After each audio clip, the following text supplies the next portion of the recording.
जय श्री कृष्ण मित्रों। संवाद उस समय का है जब महाभारत का युद्ध समाप्त हो गया था।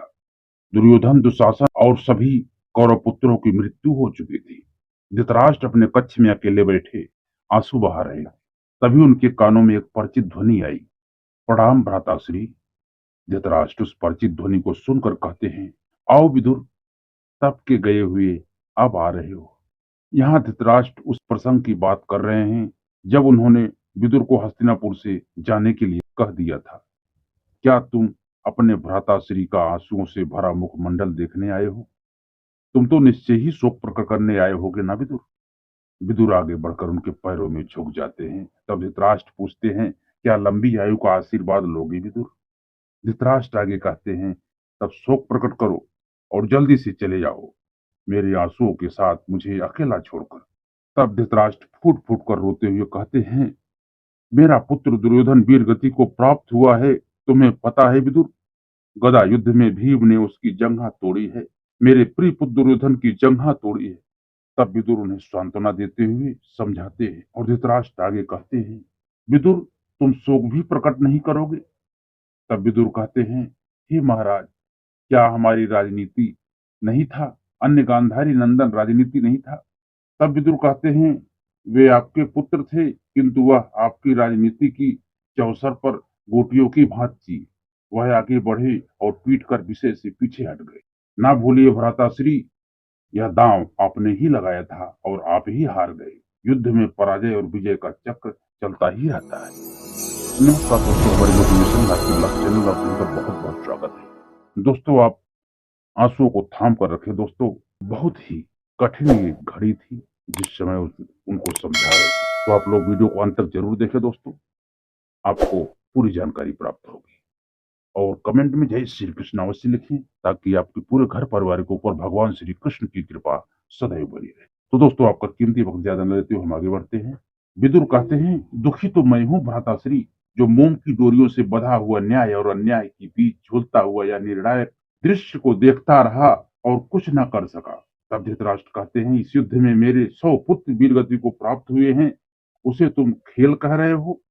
विदुर, क्या तुम्हारी छाती में हृदय के स्थान पर केवल नीति का एक ग्रंथ है? क्या तुम एक उल्टी गागर हो जिस पर मेरे आंसू टिक नहीं पा रहे हैं? क्या यही तुम्हारा धर्म है? तब विदुर कहते हैं, धर्म की बात मत कीजिए महाराज। धर्म वह तोता नहीं है जो वही बोलता रहे जो आप उसे सिखाते रहें। आप अपने हितों के लिए पिंजरे में धर्म को नहीं बांध सकते, क्योंकि धर्म का फैलाव तो त्रिलोक को अपने में ही समेटे हुए है और उनसे भी परे है। सांसों के लिए पवन को शुद्ध रखना भी धर्म है, जलाशयों में जल को शुद्ध रखना भी धर्म है, वृक्षों की रक्षा करना भी धर्म है, और इस युद्ध में आपके विरुद्ध युद्ध करना भी धर्म है। महाराज, इसीलिए पांडव पुत्रों को आशीर्वाद दीजिए। उन्होंने बड़े कठिन और टेढ़े मेढ़े रास्तों से चलकर अपने धर्म का निर्वाह किया है। तब धृतराष्ट्र पूछते हैं, क्या मैं ही एक अधर्मी था? क्या वह धृतराष्ट्र अधर्मी है जिसकी शक्तिशाली बाहों का फैलाव अपने पुत्रों के शव को नहीं समेट पा रहे हैं? तब विदुर कहते हैं, यदि आप धर्म के मार्ग पर रहे होते तो आप इस समय केवल अपने पुत्रों के शव को याद करके रोते नहीं होते। परीक्षा की इस निर्णायक घड़ी में आप एक राजा नहीं, आप एक पिता सिद्ध हुए हैं। और यही हस्तिनापुर और आपका दुर्भाग्य है अपने पुत्र मोह और अपने महत्वाकांक्षाओं से धक्के मरवा के धर्म को अपनी राज्यसभा से बाहर निकलवा दिया है। महाराज, देश के विभाजन का नाम धर्म नहीं है और आपने देश का विभाजन किया। धर्म हृदय और हृदय के बीच दीवार उठाने का नाम नहीं है और आपने यही किया। धर्म तो हृदय और हृदय के बीच उठी हुई दीवार को गिराने का नाम है और आपने यही नहीं किया। धर्म कभी भी मोह के अधीन होकर के नहीं जी सकता है। हे महाराज, धर्म आपके लिए एक कड़वा सत्य है। आज भी उसे मान लीजिए, उसे स्वीकार कर लीजिए, क्योंकि अभी भी आपने सब कुछ नहीं खोया है। तब धृतराष्ट्र टूटे हुए मन के साथ बैठ जाते हैं और कहते हैं, विदुर, अब मेरे पास मेरे प्रियजन के शवों के अतिरिक्त क्या रह गया है? तब विदुर कहते हैं, अभी आपके पास आपकी आत्मा है, अभी आपके पास आपकी अंतरात्मा है। इन दोनों को बचाने का प्रयास कीजिए महाराज, और इस राजभवन से निकलकर हस्तिनापुर के किसी चौराहे पर खड़े होकर चीख चीख कर कहिए, हे हस्तिनापुर, मुझे क्षमा कर दो। क्या मैं उस हस्तिनापुर से क्षमा मांगू जो मेरे पुत्रों के वीर गति को प्राप्त होने के पश्चात भी मेरे पास शोक प्रकट करने तक नहीं आया। तब विदुर कहते हैं, वह क्यों आता महाराज, आप जाकर शोक प्रकट कीजिए, क्योंकि आपने तो सिर्फ 100 पुत्र खोए हुए हैं, किंतु हस्तिनापुर ने तो अनगिनत पुत्रों की बलि दी है। और आप जो 100 पुत्रों का अपना पुत्र कह रहे हैं, वह भी तो हस्तिनापुर के ही पुत्र थे। तब धृतराष्ट्र कहते हैं, क्या धर्म मेरे पुत्र भी छीन लेगा? क्या धर्म मुझे मेरे पुत्रों पर रोने का अधिकार भी नहीं देगा?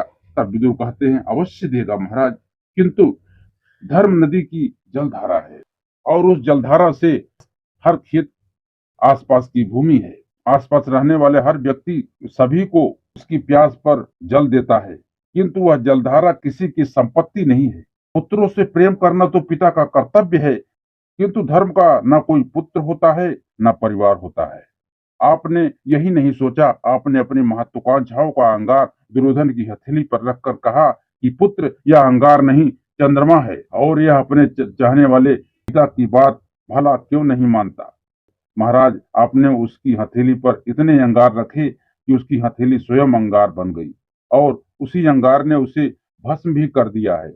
महाराज, वह आपकी महत्वाकांक्षा ही थी जो उसे खींचती हुई कुरुक्षेत्र तक ले गई, और इसीलिए हे महाराज, इस युद्ध के लिए इतिहास सदैव आपको ही उत्तरदायी ठहराएगा।